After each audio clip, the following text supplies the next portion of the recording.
시청자 여러분 안녕하십니까. 지금부터 전옥현의 안보정론을 시작하겠습니다. 이제 10월 1일 저녁 6시 반이 넘었습니다. 오후에 결국은요, 오늘 국회가 국정감사하는 날인데요, 오전에는요 여야 간에 그야말로 쌈질이 나가지고 국정감사가 제대로 이루어지지 않았습니다.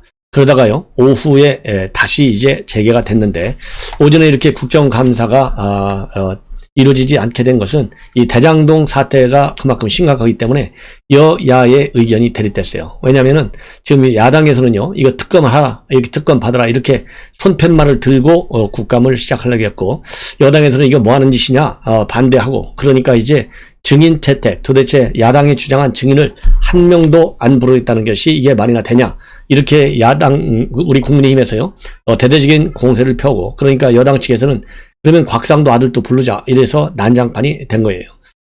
또 하나는 이제 대장동 의혹과 관련해서 이 남욱, 지금 미국 샌디에고의 도피에 있지 않습니까? 이 남욱에 대한 여권 무효화, 이걸 두고 이제 외통위에서도 또 일대 난장판이 이루어졌어요.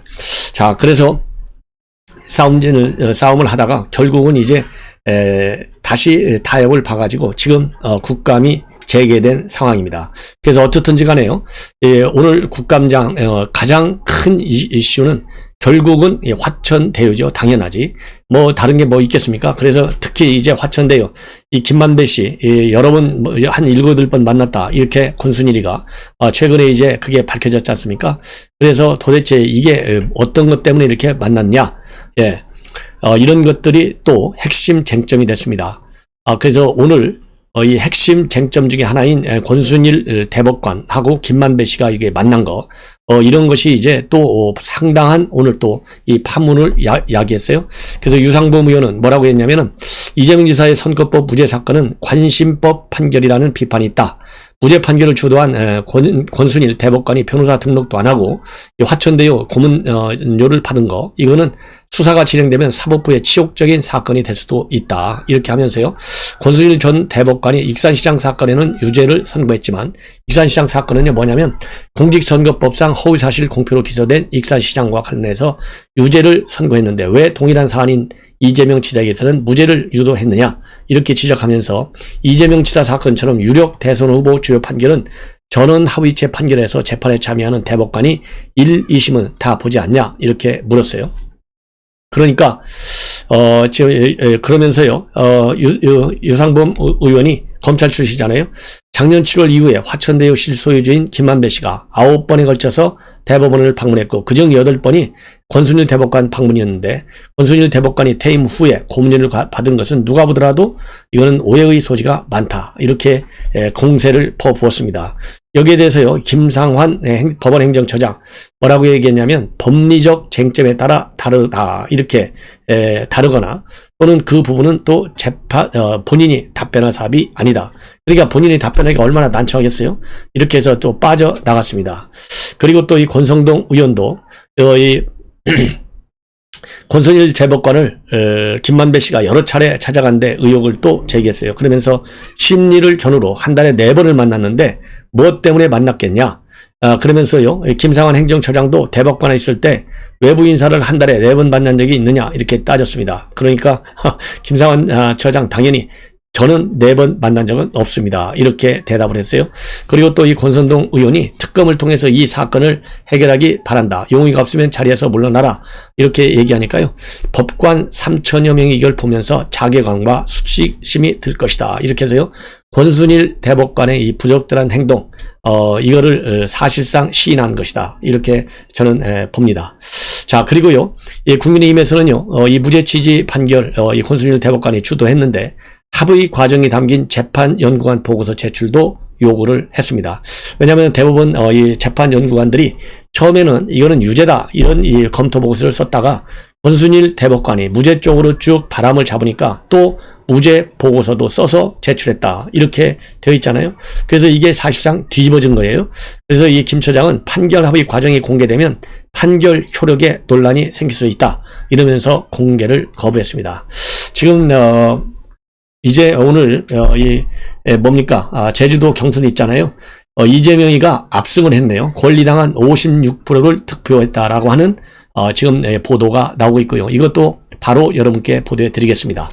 그래서 오늘 이렇게 국감장이 난장판이 돼서 재개가 됐는데 대장동 사태가 완전히 장악하고 있다. 더군다나 이번 국감이 문재인 정권의 마지막 국감이잖아요. 이 마지막 국감에 대장동 사건이 터졌어요.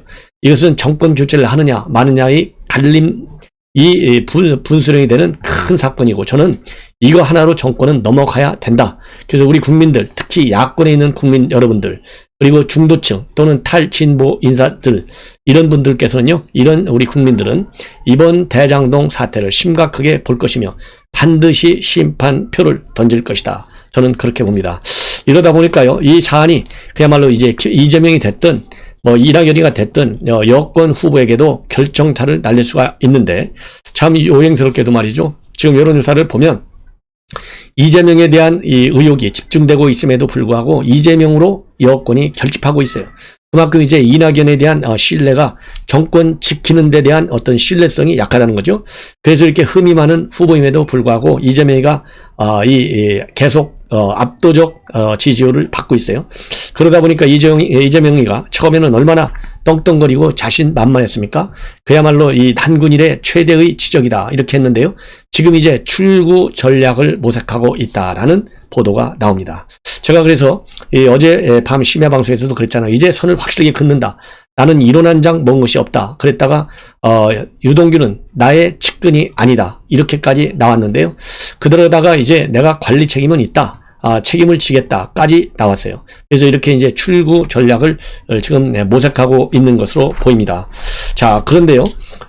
그동안에 그러면 뭐라고 말을 해왔느냐. 제가 부정을 하거나 단 이론이라도 부당한 이익을 침했다면 후보를 사퇴하고 공직을 사퇴하도록 하겠다.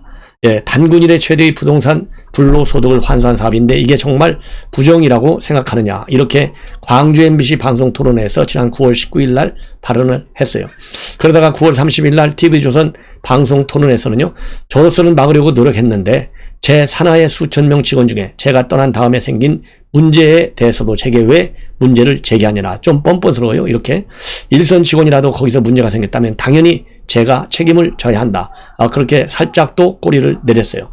그리고 이 캠프에서요, 이 9월 30일부터 입장을 싹 바꾸고 있어요. 바로 이게 어제부터. 뭐라고 바꿨느냐? 우원식이는요, 이 지사 책임론이 부각되는 것과 관련해서요, 그런 거에 대해서는 그만큼의 책임을 져야 할 것이다. 그리고 김병욱 캠프 직능총괄본부장도 유동규 전 본부장이 불미스럽고 부정하고 법에 어긋나는 행위를 했다면 당연히 이재명 후보도 관리자로서의 기본적 책임에는 동의할 것이다. 이렇게 해서요, 일단 책임, 그런데 분명히 얘기를 하고 있어요. 왜냐면 유동규 비리가 확실시 되지 않습니까? 지금 검찰에서 참고인이 아니고 피의자로 소환을 했어요. 그렇기 때문에, 그리고 이미 정영학 녹취록만 보더라도 굉장한 부정의혹, 즉 10억 이상의 이 돈 뭉치가 결국 성남 도시개발공사에 전달됐다. 이것까지 다 나왔잖아요. 그리고 싸움질하고 있는 것까지 다 나왔잖아요. 녹취록에 이 이익 배분을 두고. 그렇기 때문에 피의자로 돼 있고 유동규의 범죄 행각은 틀림없이 이제 시간 문제지 밝혀질 수밖에 없는 상황에 도달해 있습니다. 그러다 보니까 이제 뭐라고 그럴까요? 이재명 측에서도 더 이상 이제 도망갈 수가 없다, 이렇게 판단을 하고 이 꼬리 자르기 가지고서는 이제 어렵기 때문에 일단은 뭐라고 그럴까요?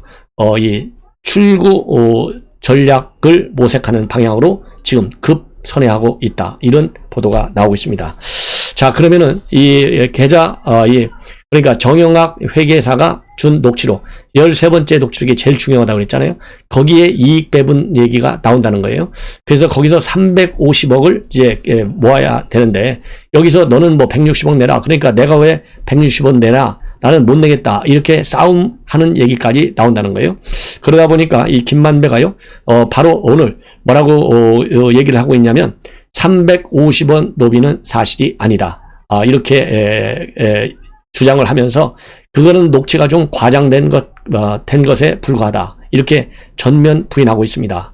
그래서 개발 이익이 예상보다 증가하자 투자자들 간의 이익의 배분 비율 우위를 차지하기 위해서 예상 비율을 부풀려 주장하는 과정에서 과장된 사실들이 녹취된 것에 불과하다. 이 사업과 관련된 모든 계좌의 입구와 출구를 조사해서 자금 흐름을 빠짐없이 규명한다면 객관적 진실이 드러날 것이다. 이렇게 해서요, 전부 이게 녹취록이 과장됐다라는데 방점을 찍고 이 350억 로비설, 그 다음에 이익 배분설, 이런 거를 전면 부인하고 나섰습니다. 자, 그래서요, 아까 말씀드린 대로 한쪽에서는 이 녹취록의 신뢰성을 저하시키는 조치를 취하고 있어요. 이게 화천대유 측 입장이고, 그리고 이재명이는 인사 책임은 유감이다. 그래서 책임을 지겠다 해놓고 이 책임은요, 유감 표명순에서 말하자면 매듭 짓는 걸로 그렇게 지금 캠프 내부가 돌아가고 있다. 이런 지금 보도가 나오고 있습니다. 그리고요, 대장동 개발, 이 설계 내가 했어. 그래서 이건 단군 일의 최대의 수익을 가져온 거야. 유동규는 실무자에 불과해. 이렇게 해서, 입장을, 뭐라고 그럴까요?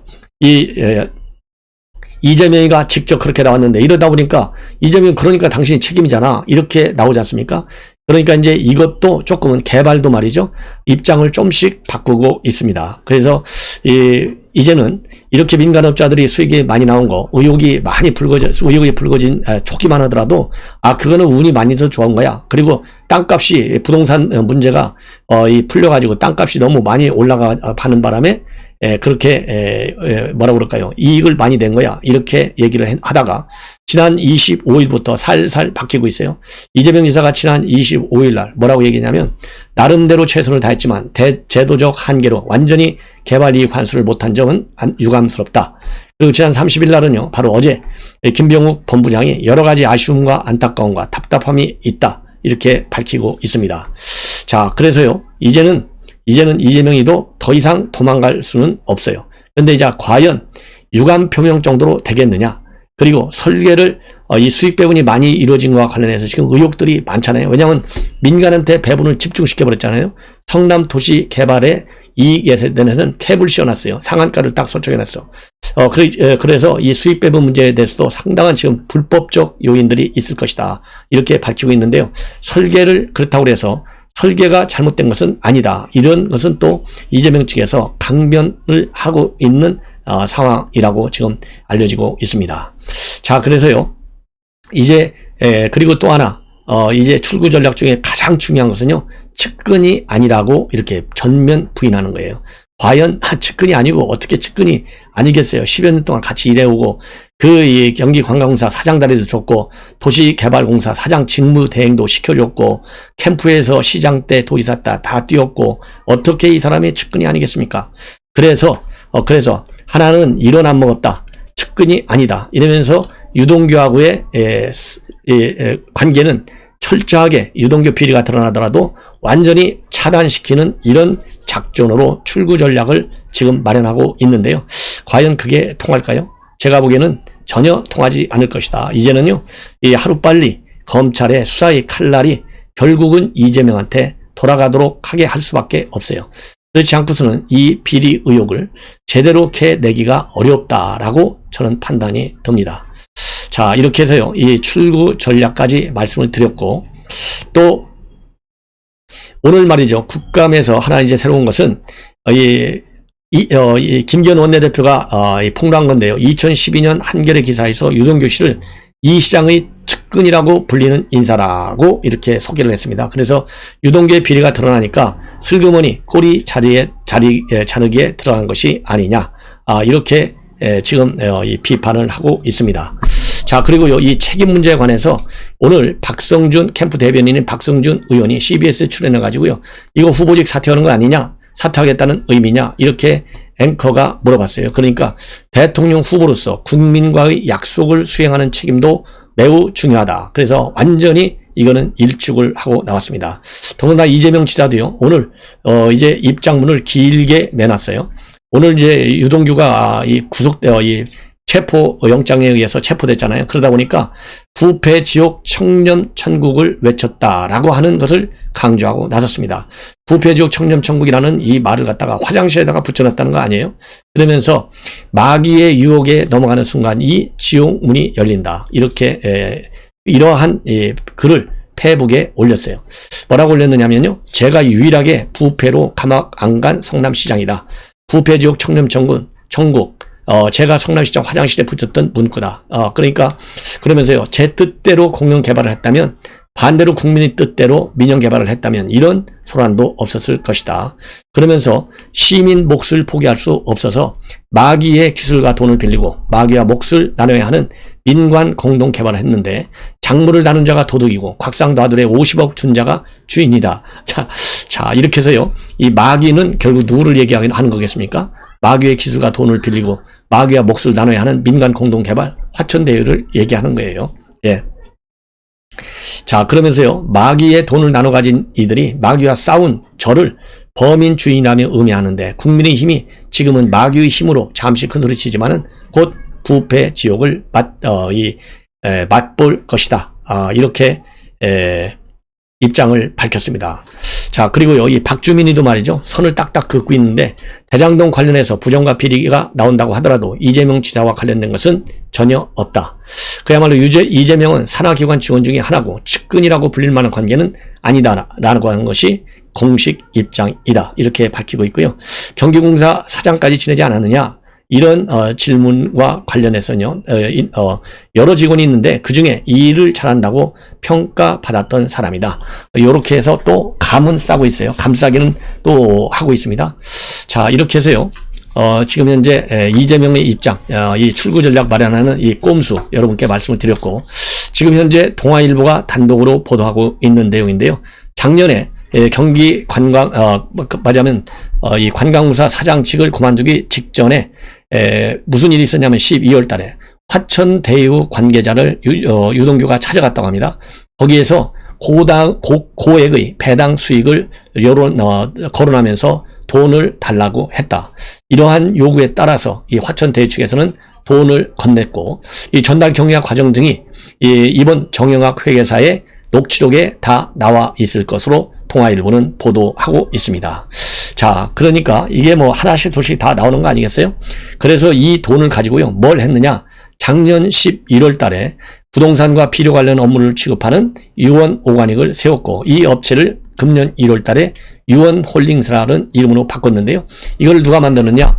유동규의 측근 중에 측근이었던 이 전략 투자사업팀장 정민용이가 만들었고요. 만들어가지고 이 부부가 한 사람은 대표, 한 사람을 감사를 만노인 것으로 꾸며놨어요. 그런데 이 정민용이는요, 최근에 동아일보 기자와 만나서 유원이라는 회사명은 형, 즉 유동규를 지칭하는 것이다 라고 밝히고 있어요. 그래서 이 유원홀딩스는 사실상 유동규 것이 아니겠느냐, 이런 지금 뭐라고 그럴까요, 이 의혹을 제기하고 있습니다. 자, 이렇게 해서 이 고액의 배당금을 요구하고 그걸로 회사까지 차렸다? 참 이거 어마어마한 일 아니겠어요? 그래서 이런 것이 다 이제 특가법상 이제 또 비판을 받을 처분을 받을 수밖에 없는 그런 중죄가 아닌가 하는 생각이 듭니다. 자, 그리고요, 그래서 이 화천대유의 김만배, 남욱, 정영학, 유동규 이런 사람들이요, 핵심 4인방이다라고 할 수밖에 없어요. 예. 자, 그래서요, 이제 유원홀딩스, 그런데 문제는 검찰에서 압수수색을 갔는데 가보니까 이 사무실이 텅텅 비어 있었다는 거, 다는 거 아니겠어요? 자, 이래서요, 이 하나는 핸드폰도 못 찾아오고, 핸드폰을 다 집어 던졌다고 그러고, 또 유원홀딩스는 텅 비어 있고, 참 이러니 이 검찰이 정말 제대로 수사하려고 하는 의지를 가지고 있느냐, 이런 비판과 의혹을 받을 수밖에 없어요. 아무리 김호수가 어제 여야의 신분과 지위, 여하를 막론하고 엄정히 수사하라라고 했지만은, 엄정히 아무리 수사해야 뭐예요? 구멍을 빵빵 내줘가면서 수사를 하는데, 그나마 응급실에 가 있는 걸 검찰에서 알고서 거기 가서 현장 체포한 거, 그나마 참 천만다행이 아닌가 하는 그런 참 불쌍한 생각이 다 듭니다. 자, 그러면 성남 도시개발고수는요, 복마전 쓰요, 복마전. 이건 조선일보가 단독으로 보도하고 있는 내용인데요. 화천대유에 수천억을 몰아줬잖아요, 배당금으로. 이 성남도시개발공사 수백억의 성과급 잔치를 한 것으로 지금 보도가 되고 있어요. 그래서 최근 5년간에 걸쳐서요, 임직원 성과급을 248억 5,103만 원을 지급했고, 사장과 임원 성과금은 2억 994만 원을, 그리고 유동규는 경기관광공사에서 성과급 5,819만 원을 받은 것으로 되어 있습니다. 자, 그래서요, 이것만 보더라도 참, 돈잔치 한 거죠. 그러니까 지금 2030들이 난리가 난 거 아니겠어요? 난리가 난 거. 자, 이거는요, 열받으니까 더 자세하게 돈 어디서 다 나왔고 어떻게 나눠 먹은지 하면 열받으니까 이거는 이 정도만 제가, 여러분들께 분석을 드리고 말겠습니다. 저도 참 이거, 이런 이 파렴치범들이요, 이재명 밑에 쫙 이 포진하고 있었다니까, 이재명이가 정말 이걸 몰랐는지 얼마나 웃기는 거예요. 그래서 이제 유동규 오늘 잡혀갔기 때문에 유동규하고 지금 이재명하고는요, 지난 연말에 이 경기 말하자면 이 관광공사 사장을 그만두기 전에 건강이 안 좋다, 대외적으로는 그렇게 핑계를 대고 있지만은 실제적으로는 경기도에 300여억 원의 돈을 좀 달라, 내가 영화 사업 좀 하겠다. 근데 이걸 안 줘갖고 지금 틀어졌다는 것 아니겠습니까? 그래서 지금 이재명 캠프 측에서는요, 유동규가 과연 어떤 입을 벌일 것이냐, 이걸 가지고 긴장하고 좀 뭐라 그럴까요? 이 굉장히 좀 불안한 그런 이 분위기다라고 하는 이런 보도들이 조금씩 새 나오기 시작하고 있습니다. 그래서 유동규가 과연 이 폭탄선을 할 것이냐. 그래서 유동규의 입이 사실상의 스모킹 건이다. 이렇게 입장을 밝히고 있습니다. 그리고요, 지금 현재 이제 또 뭐가 되냐면, 오늘, 이 국감이 열렸지 않습니까? 여기에서 이 박수영 의원이 뭐, 지금 이제 굉장히, 이 정보를 좀 요즘에 많이 가지고 있는 것 같아요. 그래서 새로운 의혹을 제기했어요. 오늘 정무위 국감에서 뭐라고 했느냐. 본인이 받은 제보와 검찰 제출 자료들을 쭉 종합해 보니까 4명의 대장동 개발 의혹 핵심 인물들이 있다. 그래서 지금까지 알려져 있던 사람들 중에 한 사람 똑같은 사람은요, 유동규하고 김만배요. 그리고 저도 뭐 중간에 그게 퍼스트 라인 맨 앞에 있는 아주 이 고위층에 있는 이 핵심 4인방 딱 하면 유동규, 김만배, 정영학, 남욱 이 4명이고요. 그 밑에 제 2선에 있는 의혹 인물들 중에는 저도 정진상이가 말하자면 이재명이의 비서가 아니에요. 정책 비서. 이 정진상이하고 유동규하고 수시로 전화했다는 거 이렇게 지금 알려져 있잖아요. 그 정진상이를 추가로 넣고요. 그 다음에 김용 전 경기도 대변인을 핵심 의혹 인물로 꼽았어요. 그래서 이 김용과 그 다음에 정진상이를 뽑고 있는데, 제가 보기에는요, 이 선에 있는 의혹 인물 중에는 김문기하고요, 그 다음에 정민용이가 들어가야 된다. 저는 그렇게 주장을 합니다. 왜냐하면 김문기는요, 개발사업처장을 했어요. 그래서 김문기는 정용학 회계사하고 쭉 같이 일을 했고, 회계법인에서. 그리고 이 정용학 회계감사가 여기 김문기 말하자면 도시공사에 집어넣는데 역할을 한 의혹이 있어요. 그리고 정민용이는 남욱이가 또 갖다 집어넣고, 이러다 보니까 이 김문기, 정민용, 정진상 이 사람들도 의혹인물이고, 그래서 이 의혹인물이 한 10명은 최소한도 되지 않을까.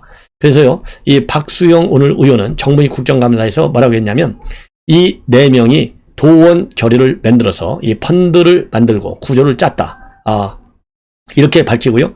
천화동인의 실소유주는 따로 있다. 이렇게 주장을 했어요. 그래서 천화동인 1호는 유동규 거, 2호, 3호는 김만배, 그 다음에 4호, 6호는 남욱, 5호는 정영학, 7호는 실제 주주는 배성준이라는 모 경제지 출신 기자지만은 제보에 의하면 그보다도 더 고위직이 실제로 보유하고 있다는 제보를 받은 바 있다. 그래서 김만배 씨를 제외한 나머지 3명은 당시 공직자 신분이었고, 김 씨가 소유한 이 사무도 공직자의 차명 계좌일 가능성이 높다는 합리적 의심을 하지 않을 수 없다. 이렇게 새로운 의혹을 폭로하고 나섰습니다.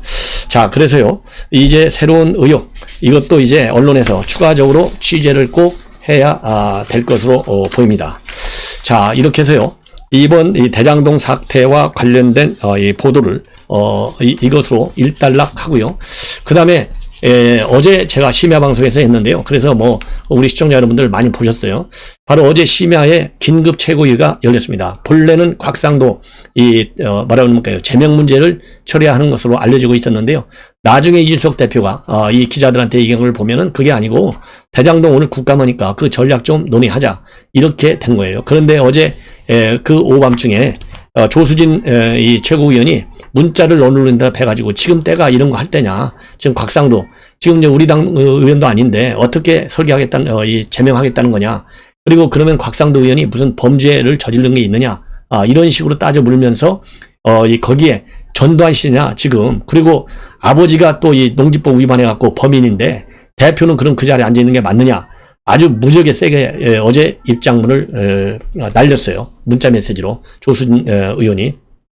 그래서 저도 어제 밤에 그거를 논평을 하면서, 야, 이건 너무 세다, 감정이 들어가 있다, 이 판에 왜 전두환 대통령을 소환할 것이며, 그리고 이 아버지 부친 문제까지 꺼내 들어갔고 대표를 흔드는 거 그렇게 썩 좋은 것 같지는 않다, 좀 너무 많이 간 것 같다.